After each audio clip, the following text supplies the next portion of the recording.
ओम शांति। हम बच्चे परमपिता परमात्मा का हम सेवा कैसे करेंगे, इस भारत भूमि को, इस देव भूमि को, ये महान भूमि को हम परिवर्तन कैसे करेंगे, इस कलयुग दुनिया के बदले हम सत्युग कैसे लाएंगे। पहले हम खुद परिवर्तन होंगे तो जग परिवर्तन हो जाएगा। तो क्या क्या तरीका है परमात्मा का परिचय देने के लिए बच्चे को, कैसे बाबा उमंग उत्साह बताते हैं। आपस में जब टकराव होता है तो उसका मुख्य कारण क्या है और उससे विजय प्राप्त करने के लिए हमको कौन सी ज्ञान चाहिए, ये बाबा ने आज सारे बातें बताई है। बहुत ध्यान से हम सुनेंगे। आज की वाणी है 20 फरवरी 2021 की साकार महावाक्य। आज बाबा कहते हैं, मीठे बच्चे, तुम ईश्वरीय संप्रदाय हो, तुम्हें ज्ञान सूर्य बाप मिला है। अभी तुम जागे हो तो दूसरों को भी जगाओ। प्रश्न है आज बाबा का, अनेक प्रकार के टकराव का कारण तथा उसका निवारण क्या है। बाबा का उत्तर है, जब देहाभिमान में आते हो तो अनेक प्रकार के टकराव होते हैं।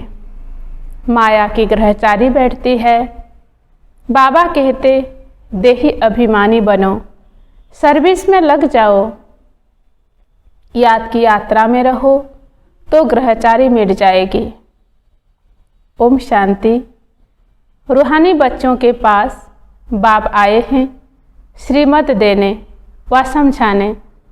यह तो बच्चे समझ गए हैं कि ड्रामा प्लान अनुसार सारा कार्य होना है, बाकी समय थोड़ा रहा है। इस भारत को रावणपुरी से फिर विष्णुपुरी बनाना है। अब बाप भी है गुप्त, पढ़ाई भी गुप्त है। सेंटर्स तो बहुत हैं, छोटे बड़े गाँव में छोटे बड़े सेंटर्स हैं और बच्चे भी बहुत हैं। अब बच्चों ने चैलेंज तो दी है और लिखना भी है। जब कोई लिटरेचर बनाना है तो उसमें लिखना है, हम इस अपनी भारत भूमि को स्वर्ग बनाकर छोड़ेंगे। तुमको भी अपना भारत भूमि बहुत प्रिय है, क्योंकि तुम जानते हो यह भारत ही स्वर्ग था। इनको 5000 वर्ष हुए, भारत बहुत शानदार था, इनको स्वर्ग कहा जाता है। तुम ब्रह्मा मुख वंशावली को ही नॉलेज है। इस भारत को श्रीमत पर हमको स्वर्ग जरूर बनाना है, सबको रास्ता बताना है और कोई खिटपिट की बात ही नहीं। आपस में बैठ राय करनी चाहिए कि इन प्रदर्शनी के चित्रों द्वारा हम ऐसे क्या एडवर्टाइजमेंट करें जो अखबारों में भी चित्र दें। आपस में इस पर सेमिनार करना चाहिए। जैसे गवर्नमेंट के लोग आपस में मिलते हैं, राय करते हैं कि भारत को हम कैसे सुधारें। यह जो इतने मतभेद हो गए हैं, उनको आपस में मिलकर ठीक करें और भारत में शांति सुख कैसे स्थापन करें, उस गवर्नमेंट का भी पुरुषार्थ चलता है। तुम भी पांडव गवर्नमेंट गाई हुई हो, यह बड़ी ईश्वरीय गवर्नमेंट है। इनको वास्तव में कहा ही जाता है पावन ईश्वरीय गवर्नमेंट। पतित पावन बाप ही पतित बच्चों को बैठ पावन दुनिया का मालिक बनाते हैं। यह बच्चे ही जानते हैं। मुख्य है ही भारत का आदि सनातन देवी देवता धर्म। यह भी बच्चे जानते हैं। यह है रुद्र ज्ञान यज्ञ। रुद्र कहा ही जाता है ईश्वर बाप को, शिव को। गाया हुआ है बरोबर बाप ने आकर रुद्र ज्ञान यज्ञ रचा था। उन्होंने तो टाइम लंबा चौड़ा दे दिया है। अज्ञान नींद में सोए हुए हैं। अभी तुमको बाप ने जगाया है, तुमको फिर औरों को जगाना है। ड्रामा प्लान अनुसार तुम जगाते रहते हो। इस समय तक जिससे जैसे जैसे जितना जितना पुरुषार्थ किया है उतना ही कल्प पहले भी किया था। हाँ, युद्ध के मैदान में उतराव चढ़ाव तो होता ही है। कभी माया का जोर हो जाता है, कभी ईश्वरीय संतान का जोर हो जाता है, कभी कभी सर्विस बड़ी अच्छी तेज से चलती है, कभी कहाँ कहाँ बच्चों में माया के विघ्न पड़ जाते हैं। माया एकदम बेहोश कर देती है। लड़ाई का मैदान तो है ना। रावण माया राम की संतान को बेहोश कर देती है। लक्ष्मण के लिए भी कहानी है ना। तुम कहते हो सब मनुष्य कुंभकर्ण की नींद में सोए हुए हैं। तुम ईश्वरीय संप्रदाय ही ऐसे कहते हो। जिनको ज्ञान सूर्य मिला है और जाग उठे हैं वही समझेंगे। इसमें एक दो को कहने की भी कोई बात नहीं है। तुम जानते हो बरोबर हम ईश्वरीय संप्रदाय जागे हैं, बाकी दूसरे सब सोए हुए हैं। वह यह नहीं जानते कि परमपिता परमात्मा आ गया है बच्चों को वर्षा देने। यह बिल्कुल भूल गए हैं। बाप भारत में ही आते हैं, आकर भारत को स्वर्ग का मालिक बनाते हैं। भारत स्वर्ग का मालिक था, इसमें कोई संशय नहीं। परमपिता परमात्मा का जन्म भी यहाँ ही होता है। शिव जयंती मनाते हैं ना, जरूर उसने आकर कुछ तो किया होगा ना।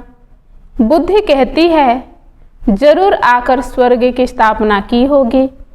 प्रेरणा से थोड़े ही स्थापना होगी। यहाँ तो तुम बच्चों को राजयोग सिखाया जाता है, याद की यात्रा समझाई जाती है।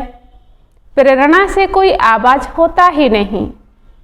समझते हैं शंकर की भी प्रेरणा होती है, तब वह यादव मुसल आदि बनाते हैं, परंतु इसमें प्रेरणा की तो कोई बात ही नहीं है। तुम समझ गए हो, उन्हों का पाठ है ड्रामा में यह मुसल आदि बनाने का। प्रेरणा की बात नहीं है। ड्रामा अनुसार विनाश तो जरूर होना ही है।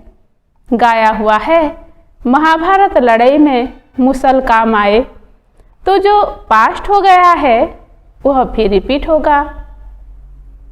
तुम गारंटी करते हो हम भारत में स्वर्ग स्थापन करेंगे जहाँ एक धर्म होगा। तुम ऐसे नहीं लिखते कि अनेक धर्म विनाश होंगे। वह तो चित्र में लिखा हुआ है। स्वर्ग की स्थापना होती है तो दूसरा कोई धर्म नहीं होता। अभी तुमको समझ में आता है। सबसे बड़ा पाठ है शिव का, ब्रह्मा का और विष्णु का। ब्रह्मा सो विष्णु, विष्णु सो ब्रह्मा। यह तो बड़ी गुह्य बातें हैं। विष्णु से ब्रह्मा कैसे बनते हैं, ब्रह्मा से फिर विष्णु कैसे बनते हैं, यह सेंसिबल बच्चों की बुद्धि में झट आ जाता है। दैवी संप्रदाय तो बनते ही हैं, एक ही बात नहीं है। इन बातों को तुम बच्चे समझते हो, दुनिया में एक भी मनुष्य नहीं समझता। भले लक्ष्मी नारायण व विष्णु की पूजा भी करते हैं, परंतु उनको यह पता नहीं है कि विष्णु के ही दो रूप लक्ष्मी नारायण हैं जो नई दुनिया में राज्य करते हैं। बाकी चार भुजा वाला कोई मनुष्य नहीं होता। यह सूक्ष्म बतन में एम ऑब्जेक्ट दिखलाते हैं प्रवृत्ति मार्ग का। यह सारे वर्ल्ड की हिस्ट्री ज्योग्राफी कैसे चक्र लगाती है यह कोई नहीं जानते। बाप को ही नहीं जानते तो बाप की रचना को कैसे जान सकते। बाप ही रचना की आदि मध्य अंत का नॉलेज बताते हैं। ऋषि मुनि भी कहते थे हम नहीं जानते हैं। बाप को जान जाए तो रचना के आदि मध्य अंत को भी जान जाए।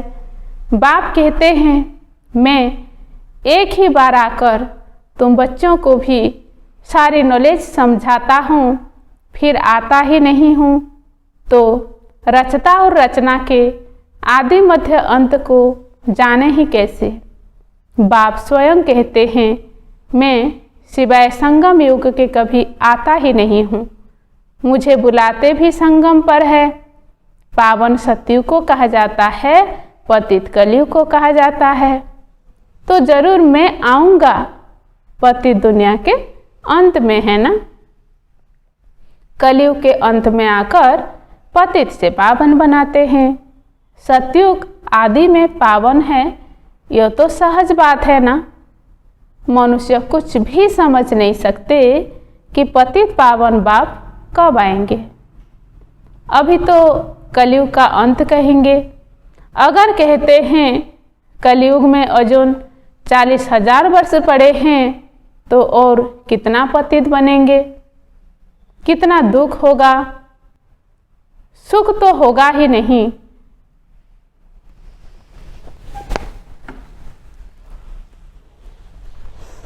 हाँ हाँ मणि, हाँ सुनो तो क्या करछ? ए रेकर्डिंग करूथली। ओहो बोले। हाँ डिस्टर्ब करली मैं। किसी नहीं अर्जेंट अच्छे भाल। नहीं नहीं फ्री है करबो दाल। अच्छा ठीक है। हाँ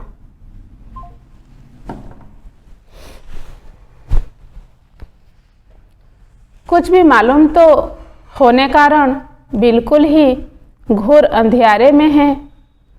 कुछ भी मालूम न होने कारण बिल्कुल ही घोर अंधियारे में है। तुम समझ सकते हो तो बच्चों को आपस में मिलना है, चित्रों पर अच्छी रीति समझना होता है। यह भी ड्रामा अनुसार चित्र आदि सब निकाले हैं। बच्चे समझते हैं जो समय पास होता है हुबहू ड्रामा चलता रहता है। बच्चों की अवस्थाएं भी कभी नीचे कभी ऊपर होती रहेगी। बड़ी समझने की बातें हैं। कभी कभी ग्रहचारी आकर बैठती है तो उनको मिटाने के लिए कितने प्रयत्न करते हैं। बाबा घड़ी घड़ी कहते हैं, बच्चे तुम देह अभिमान में आते हो इसलिए टक्कर होता है। इसमें देही अभिमानी बनना पड़े। बच्चों में देह अभिमान बहुत है। तुम देही अभिमानी बनो तो बाप की याद रहेगी और सर्विस में उन्नति करते रहेंगे। ऊंच पद जिनको पाना है वह सदैव सर्विस में लगे रहेंगे। तकदीर में नहीं है तो फिर तदबीर भी नहीं होगी। खुद कहते हैं बाबा, हमको धारणा नहीं होती, बुद्धि में नहीं बैठता। जिनको धारणा होती है तो खुशी भी बहुत होती है। समझते हैं शिव बाबा आया हुआ है। अब बाप कहते हैं, बच्चे तुम अच्छी रीति समझकर फिर औरों को समझाओ। कोई तो सर्विस में ही लगे रहते हैं, पुरुषार्थ करते रहते हैं। यह भी बच्चे जानते हैं जो सेकंड गुजरता है वह ड्रामा में नोंद है, फिर ऐसे ही रिपीट होगा। बच्चों को समझाया जाता है। बाहर भाषण आदि पर तो अनेक प्रकार के नए आते हैं सुनने के लिए। तुम समझते हो गीता वेद शास्त्र आदि पर कितने मनुष्य भाषण करते हैं। उनको कोई यह थोड़े ही पता है कि यहाँ ईश्वर अपना और अपनी रचना के आदि मध्यांत का राज समझाते हैं। रचयिता ही आकर सारा ज्ञान सुनाते हैं। त्रिकालदर्शी बनाना यह बाप का ही काम है। शास्त्रों में यह बातें हैं नहीं, यह नई बातें हैं। बाबा बार बार समझाते हैं। कहाँ भी पहले पहले यह समझाओ कि गीता का भगवान कौन है, श्री कृष्ण या निराकार शिव। यह बातें प्रोजेक्टर पर तुम समझा नहीं सकेंगे। प्रदर्शनी में चित्र सामने रखा है, उस पर समझाकर तुम पूछ सकते हो, अब बताओ गीता का भगवान कौन, ज्ञान सागर कौन है। कृष्ण को तो कह नहीं सकेंगे।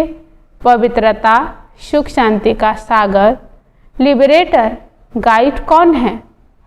पहले पहले तो लिखाना चाहिए, फॉर्म भराना चाहिए, फिर सबसे नहीं लेनी चाहिए। चिड़ियाओं का आवाज़ उस समय हुआ तो बाबा बोले, देखो कितना झगड़ते हैं। इस समय सारी दुनिया में लड़ाई झगड़ा ही है। मनुष्य भी आपस में लड़ते रहते हैं। मनुष्य में ही समझने की बुद्धि है। 5 विकार भी मनुष्य में गाए जाते हैं। जानवरों की तो बात ही नहीं। यह है विशेष वर्ल्ड मनुष्यों के लिए ही कहा जाता है। कलयुग में है आसुरी संप्रदाय, सतयुग में है देवी संप्रदाय। अभी तुमको इस सारे कॉन्ट्रास्ट का पता है, तुम सिद्ध कर बता सकते हो। सीढ़ी में भी बड़ा क्लियर दिखाया हुआ है। नीचे है पतित, ऊपर में है पावन। इसमें बड़ा क्लियर है। सीढ़ी ही मुख्य है, उतरती कला और चढ़ती कला। ये सीढ़ी बड़े अच्छे हैं। इसमें ऐसा क्या डालें जो मनुष्य बिल्कुल अच्छी रीति समझ जाए कि बरोबर यह पतित दुनिया है, पावन दुनिया स्वर्ग थी। यहाँ सब पतित है, पावन एक भी हो नहीं सकता। रात दिन यह ख्याल तो चलना चाहिए। आत्म प्रकाश बच्चा लिखता है, बाबा यह चित्र बनाएं। बाबा कहते हैं, भर विचार सागर मंथन कर कोई भी चित्र बनाओ, परंतु सीढ़ी बड़ी अच्छी बननी चाहिए। इस पर बहुत समझा सकते हैं। 84 जन्म पूरे कर, फिर पहला नंबर जन्म लिया है, फिर उतरती कला से चढ़ती कला में जाना पड़े। इसमें हर एक का विचार चलना चाहिए, नहीं तो सर्विस कैसे कर सकेंगे। चित्रों पर समझाना बहुत सहज होता है। सतयुग के बाद सीढ़ी उतरनी होती है। यह भी बच्चे जानते हैं। हम पाठधारी एक्टर्स हैं। यहाँ से ट्रांसफ़र हो सीधा सतयुग में नहीं जाते, पहले शांति धाम में जाना है। हाँ, तुम्हारे में भी नंबरवार है जो अपने को पाठधारी समझते हैं। इस ड्रामा में दुनिया में ऐसा कोई कह न सके कि हम पाठधारी हैं। हम लिखते भी हैं कि पाठधारी एक्टर्स होते हुए भी ड्रामा के क्रिएटर, डायरेक्टर आदि मध्य अंत को नहीं जान सकते, तो वह फर्स्ट क्लास बेसमझ है। यह तो भगवानुवाच है। शिव भगवानुवाच ब्रह्मा तन द्वारा। ज्ञान सागर वह निराकार है, उनको अपना शरीर है नहीं। बड़ी समझने की युक्तियां हैं। तुम बच्चों को बड़ा नशा रहना चाहिए। हम किसकी ग्लानि थोड़े ही करते हैं। यह तो राइट बात है ना। जो भी बड़े बड़े हैं उन सब के चित्र तुम डाल सकते हो। सीढ़ी कोई को भी दिखला सकते हो। अच्छा, मीठे मीठे सिकिलत है बच्चों प्रति। माता पिता बाप दादा का याद प्यार और गुड मॉर्निंग। रूहानी बाप की रूहानी बच्चों को नमस्ते। हम रूहानी बच्चों का भी रूहानी माता पिता बाप दादा को याद प्यार और गुड मॉर्निंग और नमस्ते नमस्ते नमस्ते। धारणा के लिए मुख्य सार है। पहला नंबर पॉइंट, भारत में सुख शांति की स्थापना करने व भारत को स्वर्ग बनाने के लिए आपस में सेमिनार करना है। श्रीमत पर भारत की ऐसी सेवा करनी है, सर्विस में उन्नति करने व सर्विस से उच्च पद पाने के लिए देही अभिमानी रहने की मेहनत करनी है। ज्ञान का विचार सागर मंथन करना है। आज का वरदान है, अपनी श्रेष्ठ धारणाओं प्रति त्याग में भाग्य का अनुभव करने वाले सच्चे त्यागी भव।